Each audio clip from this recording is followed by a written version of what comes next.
available for children's parties. That was a very light-hearted set there. That's very good. That's awesome. Very good. Ladies and gentlemen, we're going to move straight on into our next act. We're on for our next act. Yay! Lovely. Now, I have a funny feeling there may be a very big reaction, but let's go for this already. So, ladies and gentlemen, what we're going to do is we're going to do that clapometer thing now. Now, this time I reckon you're nice and warmed up, so we can go straight to a 7. All right? Straight to a 7. You ready for this? So, big intake of breath.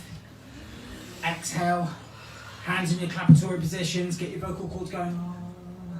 Lovely. Right, straight to a 7 after 3. 1, 2, 3, 7! Push it up. 8! 9! 10! Mary Constantella!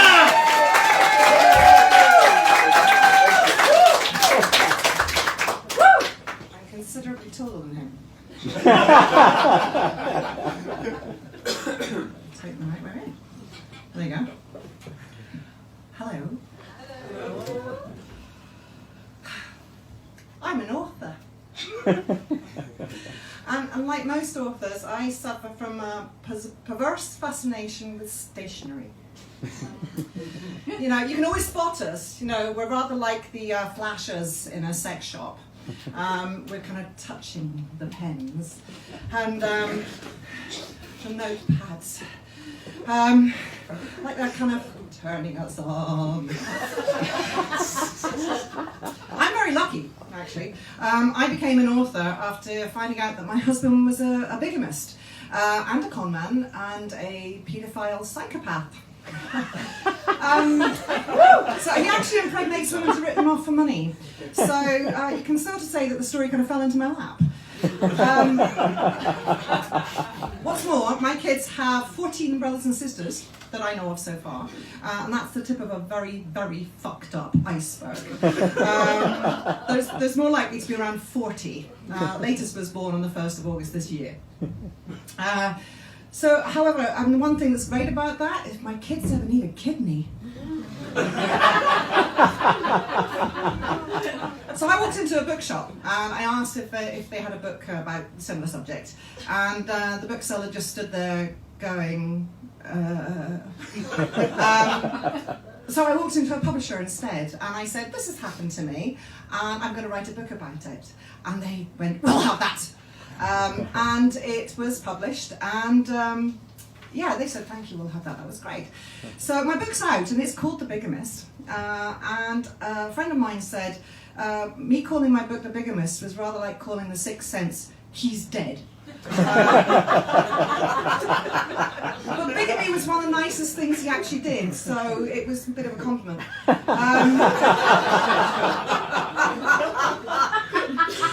Being an author is great fun, right? People ask you all the time about the subject of the book, in my case, psychopaths, as if you're some sort of expert.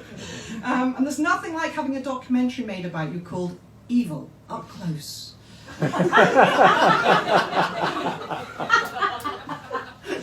So writing something traumatic down is incredibly cathartic, and it's the best therapy in the world. Not only because you get to get it out of your head, but because you get to get paid for the next 10 years for talking about it on radio and TV.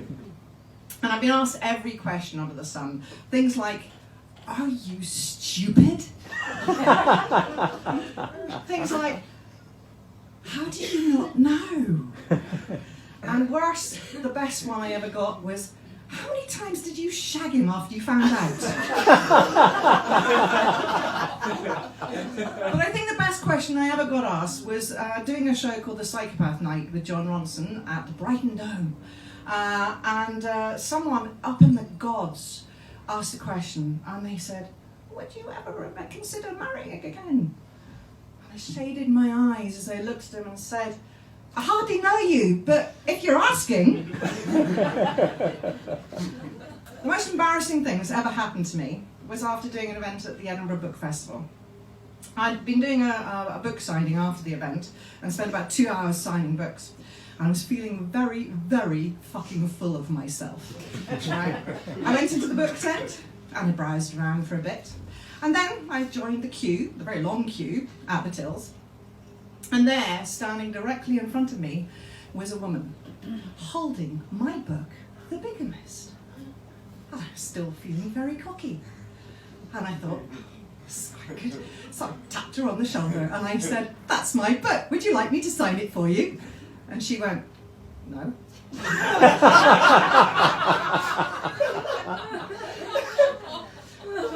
Well, I had to stand behind that woman for a full 5 minutes, just wishing the ground would swallow me up. And I later realised that I must have sounded like a complete fucking nutter. I mean, who expects the author of a book to be stalking you before you even buy it?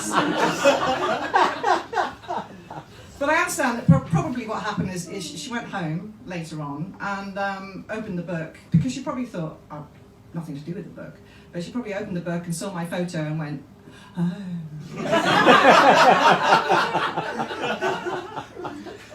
It's difficult to date again, you know, after becoming the author of a book about having a relationship with a psychopath. I've dabbled with the idea a bit, a couple of times, but either one of two things happens when they find out that I'm the author of a book about that.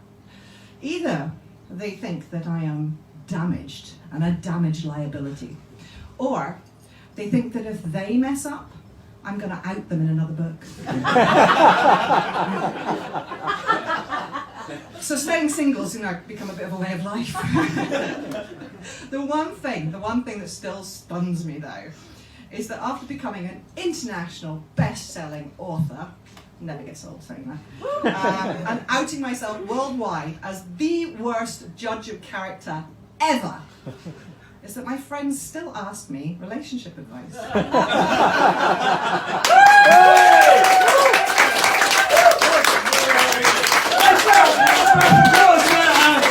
Mary Tyler Thompson. There you go. And again.